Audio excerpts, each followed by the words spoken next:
So may I Yeah. sit down? Thank you, sir. So you are Neha Banerjee. Yes, sir. Good, very good.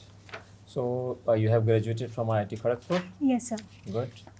And I have been really very curious to know what do you mean by reflective writing? Sir, reflective writing is one of my passion. It is when there is any event which impacts me very deeply in my life, or when I take any life-changing decision, then I make it a point to note it down in my diary or in my copy so that I can come back to it later on and I can judge myself that how rationally I have taken the decisions and how I felt at that time and how I feel today. So sometimes I also connect it with philosophical thoughts, and I just like to write it sometime. Sometimes I make my friends to read it, and I collect their viewpoints about it. That is very good. You know, what happens when you are doing the reflective writing, then you are applying basically the theoretical concepts which are resting somewhere in your Yes. brain Yes, sir. in the practical situation. Yes, sir. So I want to ask here, so when you are saying that you love traveling under budget constraints, Yes, sir. Yes, sir. being a lady, Yes, sir. you know, so how do you cope up with all these circumstances? Because it becomes slightly difficult. Yes, sir. It is difficult in the sense that when a lady travels alone under budget constraints, always security and safety has to be the first concern. But sir, I think we can do a lot of smart planning. For example, if I'm traveling during the night time, if I book a train during the night time, and then if I book a hotel during the morning time, then I can definitely save my hotel expenditure during the night. So that is one of the smart ways. And so secondly, I think that like I may sound a bit conservative in this case, but when we are going to some place, there are some minute social realities of that place, sir. And the way we dress up, the way we present ourselves to the local people also, I think we have to take care of that. And if I take care of that and if I keep the emergency numbers ready somehow, then I think, sir, that fortunately speaking, I haven't faced any hurdles as of now regarding. Good, great. Okay. Now, just tell me, this coronavirus, you might have heard, everyone has heard about it, everyone has read about it. Yes. Why do we call it coronavirus?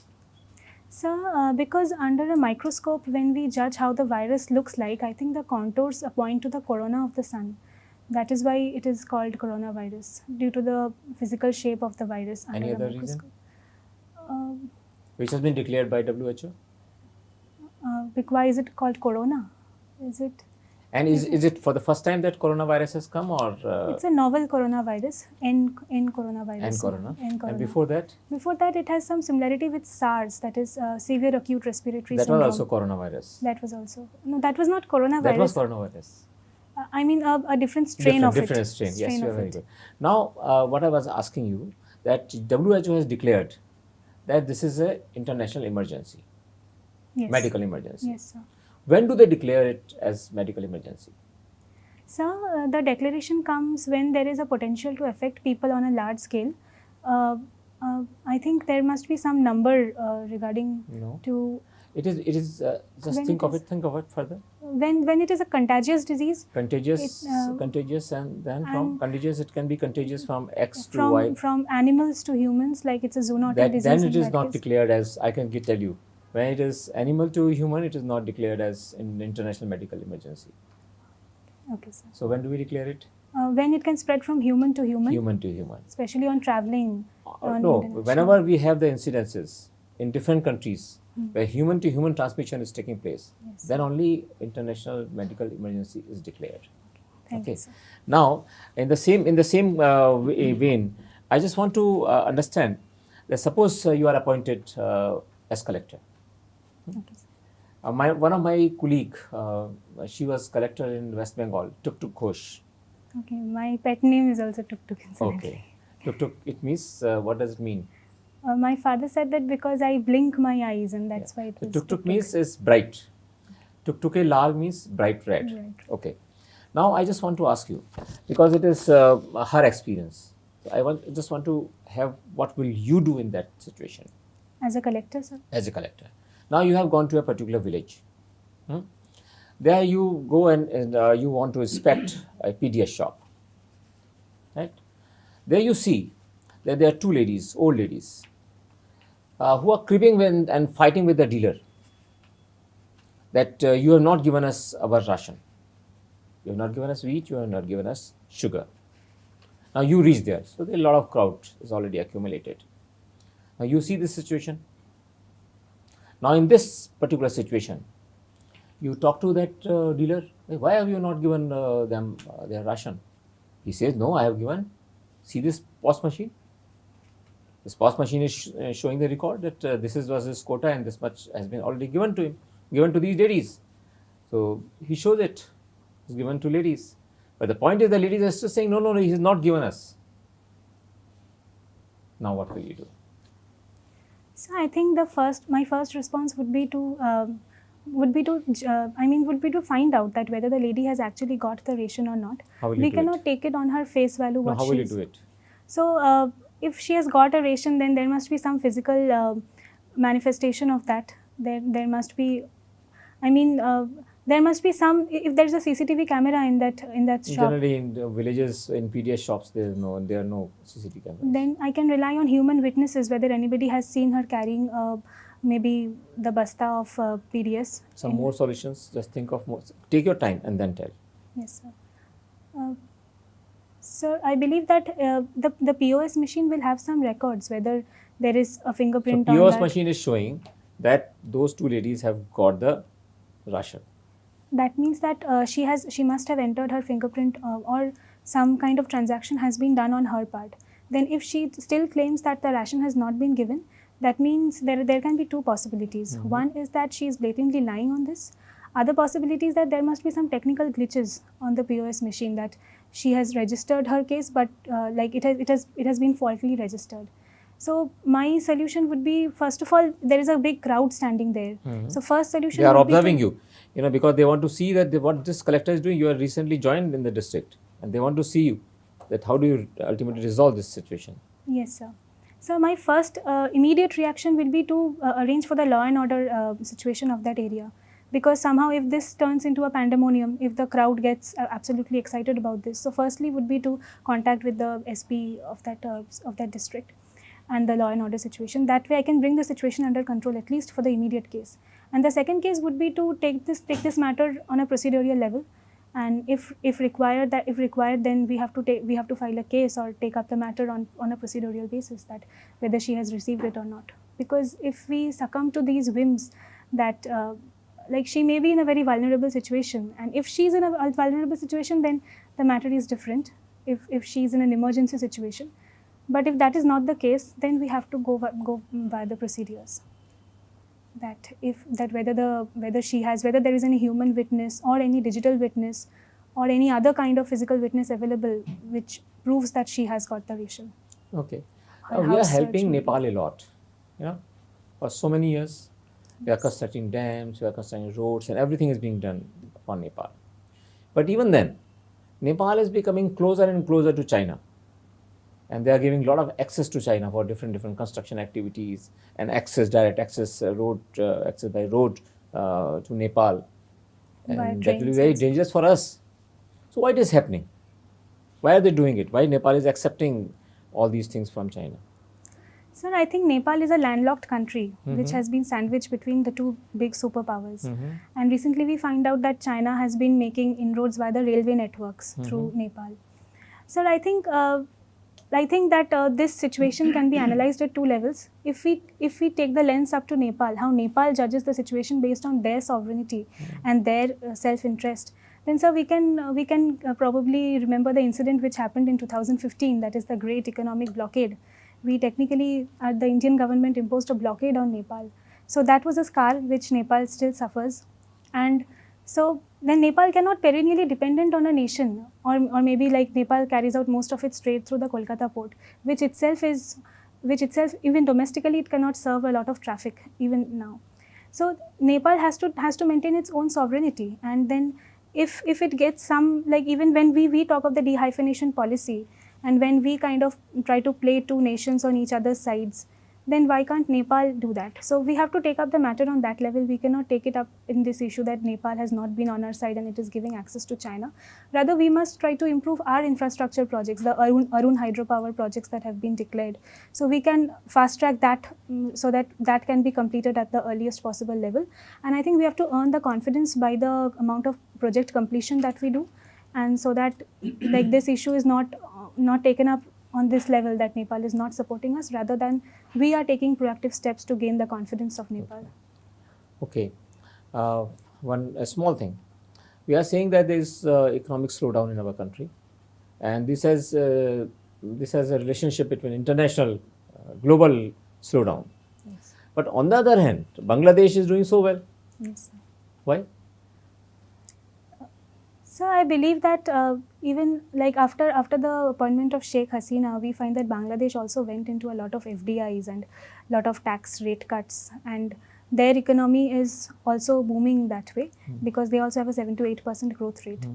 But sir, if we see that why international relations have affected our area of concern, because we have a big trade volume going on with the US, and the US is following protectionist policies.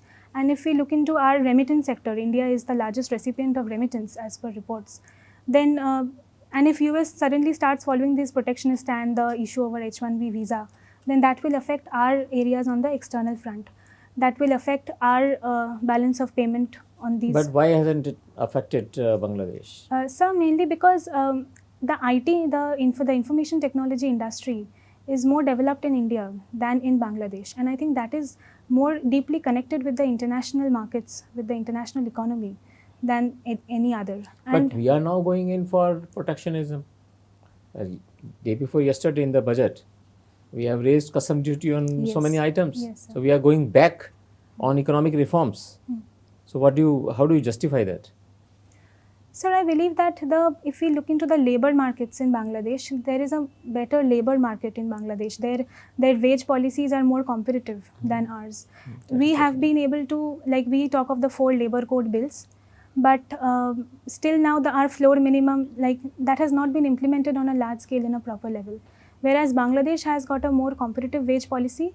And I think that we somehow, as the economic survey also mentioned, we somehow may be falling into this middle income trap. And Bangladesh is still on the way, on its road, it's on its ladder to probably reach on that stage. And probably we can compare the situation of Bangladesh now as we did in the early hours of this decade, let's say 2013 to 2014, when the growth was on a high level. Probably Bangladesh has yet to see the future that we are in. Okay. Okay, please. See, you mentioned about the conservative, outlook in the context of present protest about the CEA. What 3 things you can narrate which are new to this area in Indian context when it comes to protesting against government legislation? And second, since you have the idea of Jadavpur University, which is also recently in news, how these 2 things you will narrate? I mean, what is something which has never happened in India, which is happening for the first time, and what you would like to suggest, particularly in say in the context of women empowerment? What you will advise the women who are coming in large numbers to protest? So if we look into the present scenario of what is happening at Shahi Bagh and even what is happening in my city, Kolkata. So I believe that this is a very novel kind of an event, because before this we haven't found protests where people are reciting the preamble of India in front of August people in front of national television. And that is a very big achievement, because we find that democracy is not only limited to holding elections and selecting our representatives, but it is also a very passionate expression of the way we feel for our country, of the values secularism, of the values religiosity, of the values like nationalism. Like these are very abstract phenomenon. And so when it's a very, like I would say that it is a very novel and a very proud moment for India, because these abstract concepts have got ingrained into the hearts of the common citizens. So that is a very... Then why government is scared of all these things?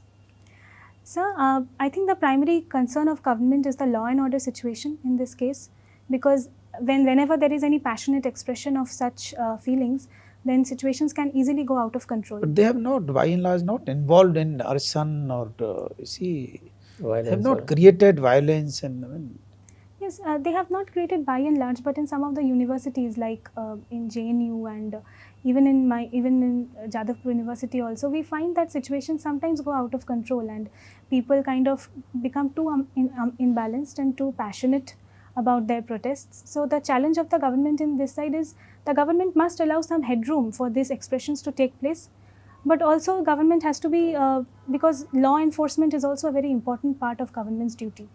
And if government misses that, then I think that government ultimately has to be responsible for whatever is going on in this case. And second thing that I would say is that, sir, I think that this issue, if like you asked whether the government is scared of it or not, I think the very fact that this issue has been passed through the parliament, it has passed the eyes of parliamentary scrutiny, that proves that government must not be scared anymore of this. And because it has built up its own logic that why it has come up with this, and the government is, I think, it's kind of supporting that rationality with valor. But yes, it is also a thing that various sections of people have come out for this protests, especially the student movements that we see. And in the context of women are also protesting. We find a lot of women of Islam, like Muslim women, are also coming and protesting. When the Triple Talaq bill was announced, that time also we found it was a big victory for them. And again they are trying to assert their secularism, their nationality, as well as their religion. I think it's a proud moment for India, and the administration must be proud of it. But as we say that administration is all about maintaining that fine balance, this case is also another exemplification of that. So. is there any test of a law, even if it is passed by the legislature in any country for that matter, whether it's parliament or any, is there any test further that this should actually pass through this test? Yes, sir. The judicial scrutiny is a very important concept. No, in this even case. higher than that. Even higher than judicial scrutiny. I mean, a larger, a wider test of any law. What a Article- law should serve. I mean, what should be the test case of a law? The constitution. It should be. The constitution has remained within the country, but Okay. higher Higher. than that. Yes, we have all, like this CA/NRC issue has already.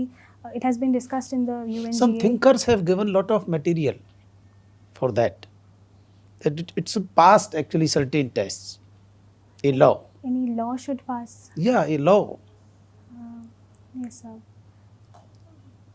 There must be some rationality. Merely passing by a legislature is requirement of the law. It's a requirement of the constitution. But there are higher things. I mean, higher than the. Means overstepping the boundary of India.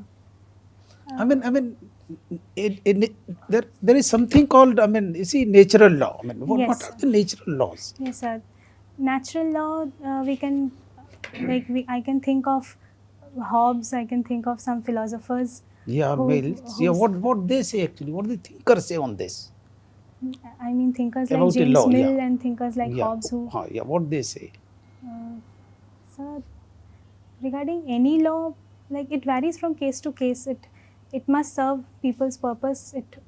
It must serve rationality. You There see, must a be law some- is passed by the parliament. So it Parliament must- is elected by the masses, and still masses are opposing.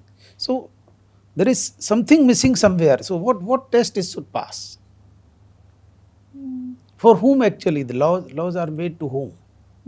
to the people who democratically elect members of the parliament. So it must have a popular, like the popular will is there. That is already proof that it has passed through the scrutiny of the parliament.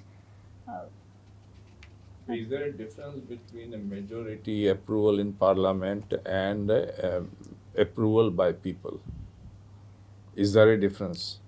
Or put it differently, I'm trying to interpret what he says. Whether majoritarianism that we are seeing in India, that it passed by parliament, that's the final thing. Or whatever Trump does in US because he is properly elected, it is fair thing. Is that the fair thing? I mean, there are Sir. universal laws. law Yes, of sir. nature. I mean, Thank you, sir. Sir. whether it should pass through that test also or not. Any Yes. law for that matter. Yes, sir. This question has been raised that even if it is passed by the parliament via due process, uh, ultimately it must serve the mandate of the people, and if people are protesting against it, then we really don't have any technical, like as our constitutional methods provide, we don't have any technical method by which we can take down the law except when the courts step in. Uh, but yes, if it is derogatory for a certain section of people, then they have a right to protest. They have a right to express their indignation with this law. And Suppose I'm just forwarding his argument. Suppose majority in parliament approves that we can get rid of all the reservation of SC/ST. Is that fair?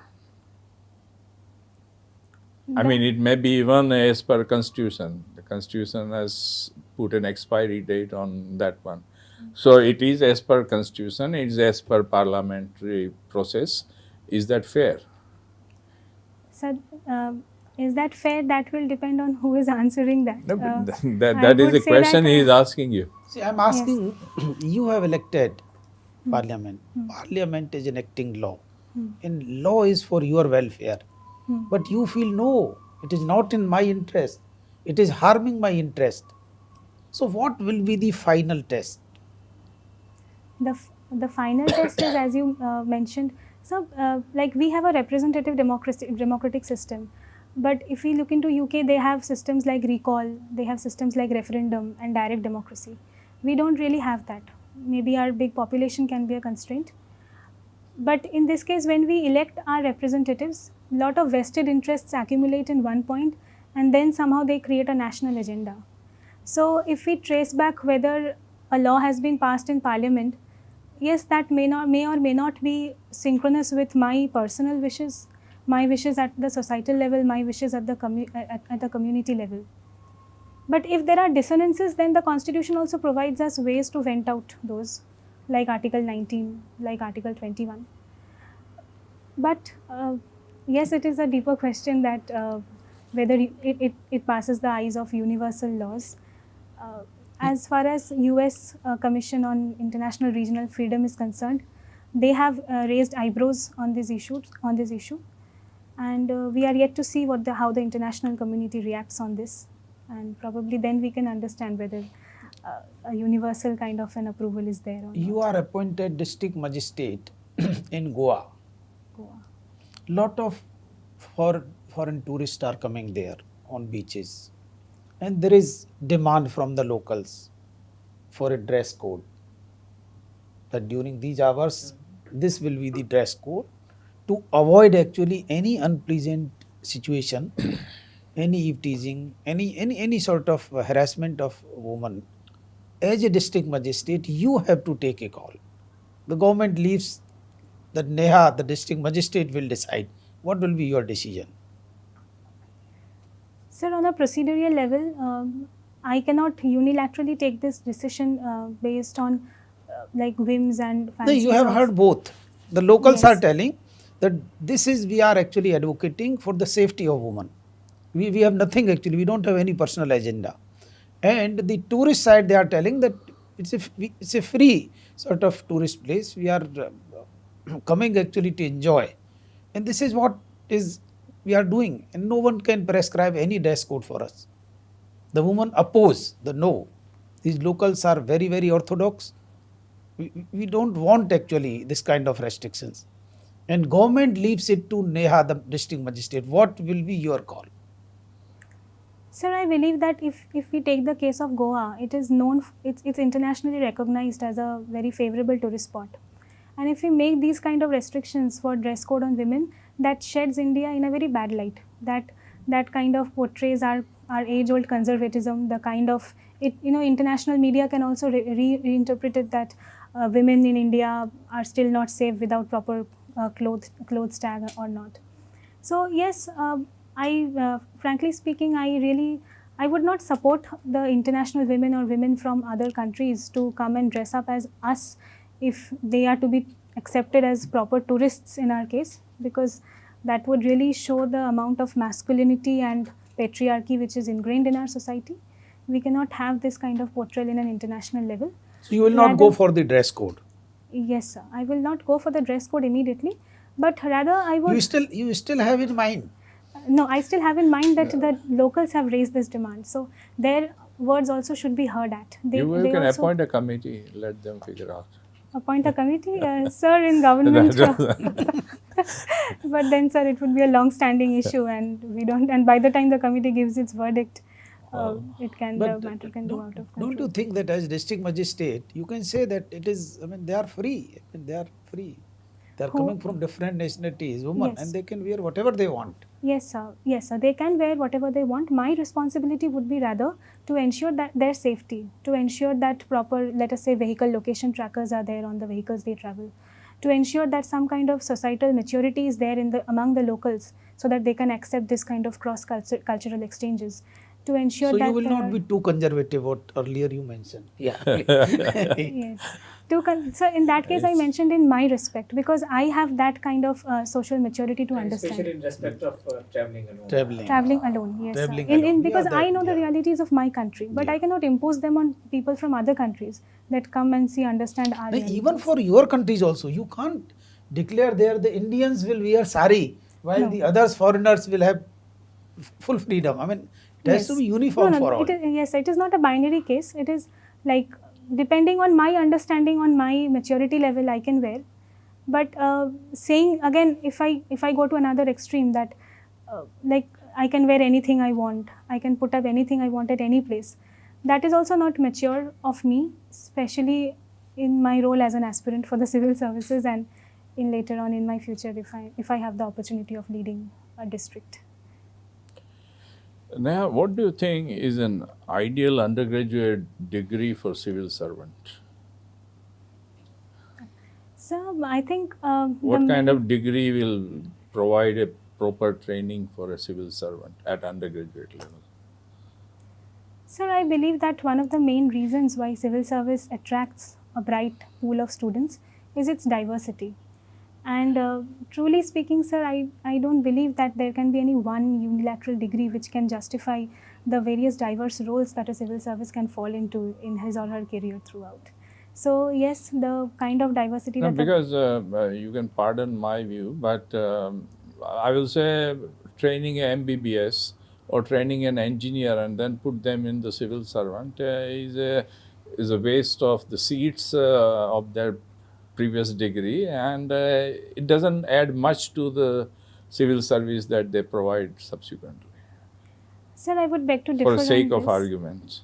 Sir, I would beg to differ slightly on this, because if we track that how can a person become an engineer, or how has a person become an MBBS, then I think dedication to study well, commitment and No, that's discipline. fine. That's not exclusive of engineers. What I'm saying is your training, your means anyone's training as an engineer or doctor, how does it help the collector's job or a secretary's job?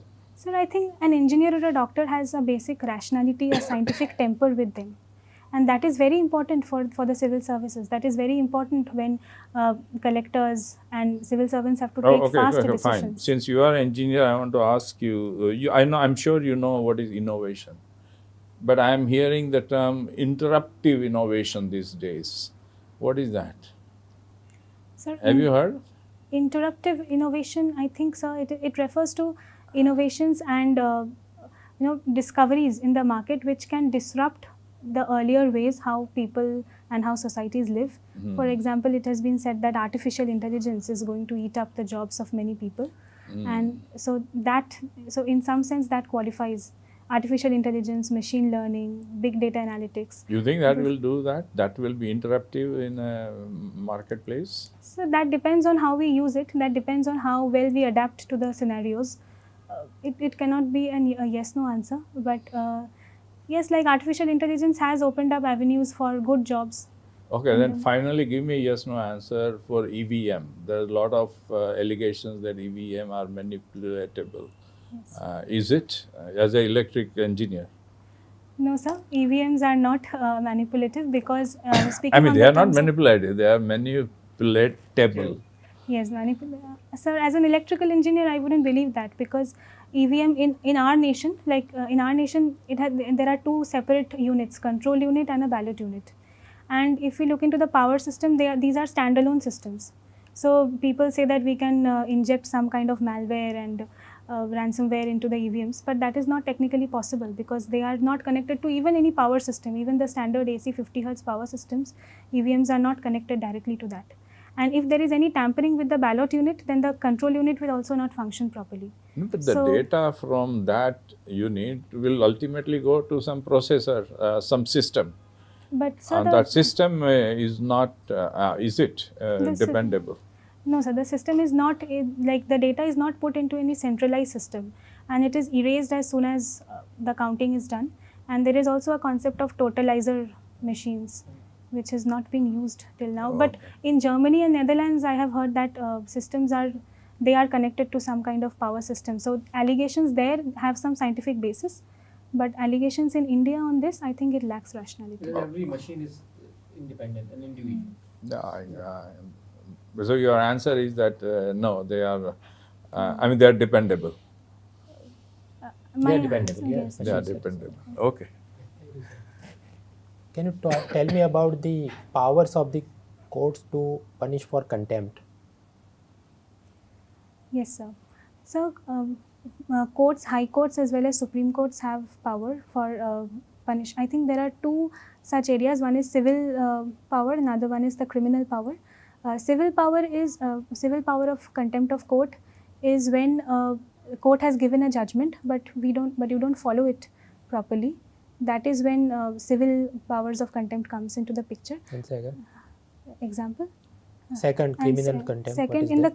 the criminal contempt case, when we kind of when there is a backlash and we kind of try to disrupt the functioning of the court in a proper manner, which has got certain law and order consequences, then we say that it's a criminal contempt. If I write something on social media criticizing a particular judgment, can I be punished for contempt of court? No, sir. You cannot, because that is a part of Article 19, your right to freedom of speech and expression, and courts cannot bring it down. And specifically after the Shreya Singhal case which dealt with this. But doesn't it mean people can write anything and create a disaffection towards the courts, and then ordinary people may feel that we should not go to courts, they are not helping? And So this issue is again the kind of balance point between the freedom of speech and expression and public morality. what are your and- thoughts about giving this power to punish for contempt to Election Commission of India? Would you agree for that? Yes, sir. Because last year in the election season, we found one case when Election Commission said specifically that it lacks, it's like a toothless tiger, and it lacks powers for prosecution, though it can register a political party, but it cannot deregister a political party. So giving them the power of contempt of court, specifically in the age when we find fake news Suppose and you are digital. made the chief election commissioner, and I am writing an article alleging that EVMs are hackable and this is completely biased and stooge of the BJP government. Will you punish me for the contempt or not? No, sir, I won't punish you, because again, it is your fundamental right. But I am You must- creating this disaffection among the people about the electoral process, does it not? Yes, sir, but then it is also my responsibility to counter your disaffection and convert this into affection by proper measures and taking proper grounds on that. Okay, quickly some questions from your electric engineering. What is the difference between ham radio and satellite radio? So satellite radios, so ham radios are amplitude modulated radios, which we used to find during the World War period, and satellite radios operate on frequency modulation. What is white noise? So white noise is one which has the same power spectral density across a wide range of frequency. So if we take the impulse response of that noise, it will be a spike. It will be just. What are the metals or elements used in a high tension electric cable? So metals should be inert in a high tension chemical. No, which specific metal or element is used? So for conducting purpose, copper is used, and aluminium can also be used, and for insulating purposes, there can be other metals, for like inert metals can be there, like titanium and What is switch gear? switch gear. So switch gear, So it's a kind of pulley arrangement, like it's a train kind of an arrangement where one mechanical input into one end will have some electrical or non-electrical output in other end. In a Okay, that is also. So we shall just call you after 5 minutes. okay. Thank you, sir. Thank you, sir. Sir इसको बुलाने की जरूरत नहीं नहीं ये मैं आपसे कह रहा हूँ, ये बच्चे का श्योर शॉर्ट सिलेक्शन है। अब इसके आने से पहले ही कह दिया था मैंने आपको before she entered the room ना, हाँ तो इसको बिकॉज बुला I knew this is the record, उसको बोलो जाओ अब रिकॉर्डिंग इसको एक बार कह तो देते हैं कि इसने अच्छा किया, but there is no comparison. I think मैंने तो इतने इंटरव्यू लिए हैं लेकिन ऐसी बच्ची बहुत कम मिलते हैं देखने। आई थिंक ये तो एक बच्ची ऐसी है, इसका फोटो अभी से खींच के रख लेना अच्छी तरह बेटा। हाँ हाँ नहीं ये तो शी विल बी सेलेक्टेड, मैं आपको बता रहा हूँ आज। Everything she has everything which is required for the interview. Good broad Very good. Very good बुला लीजिए उसको। हाँ एक बार बुलवा दीजिएगा। बेटा just tell me one thing, Yes, sir. why do you want to enter into IAS? When you are such a good engineer, you have your CGPA is so good, why shouldn't you go in for His salary some, also is very good. and you do MS and PhD and then move forward? Yes, What is sir. there in IAS? Sir, actually the primary motivation behind joining IS was my curiosity to learn about things like अब मैं आपको बताता हूँ truthfully because you are excellent, so we are not discussing about your interview. no sir, Yeah. yes. So you are excellent, so no nothing to advise you. First of all, right? You will be doing very well, and you will be one of the selected candidates in IAS. Take it from me in writing, right? I have taken so many interviews in UPSC, but I was just worrying that why should you waste it? Because now the IAS is not that IAS. It's not. I'm telling you, you can do wonders in your area. Because of your, I have seen your record here. Do MS and PhD and do something great in this world. No sir. Bacha, you are really very good. Thank you sir. But no sir, I have taken this decision after a lot of Thought process. Yes sir, and I believe that I'll be able to, like, a job or any career option is not only one where you can sit for 9 to 10 hours a day and do something and fetch money. But Good sir, we will see her Okay, and, sometimes in yeah, West yeah, Bengal. yeah, certainly. Acha, do you have any question from your side? sir, any feedback or any No, we don't have any feedback. The feedback is that you will do very well. Thank you sir. Your way of Continue answering, doing continue that. doing it, and continue reading newspapers. That's all which is And required budget, from you. budget. Of course, you have to study it in depth. Okay sir, Yeah. any other thing like the do I speak fast or any? No. No, it's perfectly. Perfect. Good. It was perfect. Okay, It was and- perfect, and And very balanced and very straightforward and answers. the greatest thing about you is not this is not something which I don't speak generally about someone, but about you I can tell you that you were using your heart also in the answers. Yeah, So that you was are very committed great. to those things. Very great. Okay. So continue this in it. Don't get misguided by anyone else. Okay. You know, someone may suggest do this. You don't have to do anything extra, except for continue reading the newspapers. Do the budget well, nothing else. Don't be misguided by anyone. That's only advice. And dress-wise, sari would help. Yes sir. Yes sir, I thought about it. I Hi, didn't get Bengali the time sarees to are do very good. So Yes. you can always wear that. But this dress is also okay. You know, nowadays girls it's dress. okay. But But that also is very good. It's better. very good dress. Okay. All the best. Thank you. Thank you sir.